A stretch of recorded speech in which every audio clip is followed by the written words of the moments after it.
ધોરાજીના સરદાર ચોકથી લઈ અને નાગરિક બેંક સુધી ટ્રાફિક જામના દ્રશ્યો સર્જાયા હતા। મુખ્ય રસ્તા પર ખાડા પડી જવાના કારણે રસ્તા પર બેરિકેડ મૂકવામાં આવ્યા છે, જેથી ધોરાજીમાં 1 કિલોમીટર સુધી ટ્રાફિક જામ સર્જાયું હતું। ટ્રાફિકમાં અનેક વાહનો પણ અટવાયા હતા।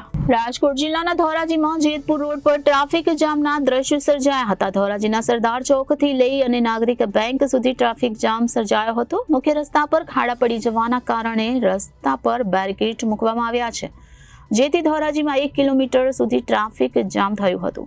ટ્રાફિકમાં અનેક વાહનો પણ અટવાયા હતા અને આ ટ્રાફિક જામના કારણે વાહન ચાલકોને અવરજવર કરવામાં પણ હેરાનગતિ થઈ રહી છે। ત્યારે એસટી બસ સહિત અનેક 4 વ્હીલર પણ આ ટ્રાફિકમાં ફસાઈ ગયા હતા, જેથી વાહન ચાલકોને ભારે હાલાકીનો સામનો કરવો પડ્યો હતો। તમારું નામ અને વિગત?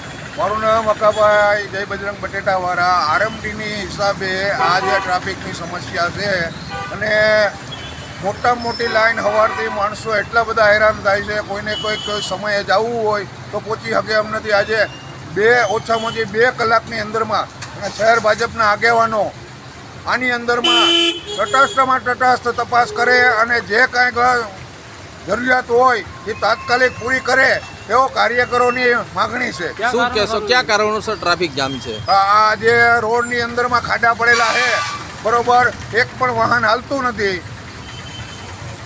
એમ્બ્યુલન્સો પણ ફસાઈ જાય સ્થિતિ? એમ્બ્યુલન્સે પણ ફસાઈ ગઈ છે અને બસ પણ જતી નથી। કોઈ પણ માણસને જ્યાં કે દવાખાને જવું હોય ઇમરજન્સીની અંદરમાં કોઈ પણ ગાડી 1.5 કલાકે જાય છે।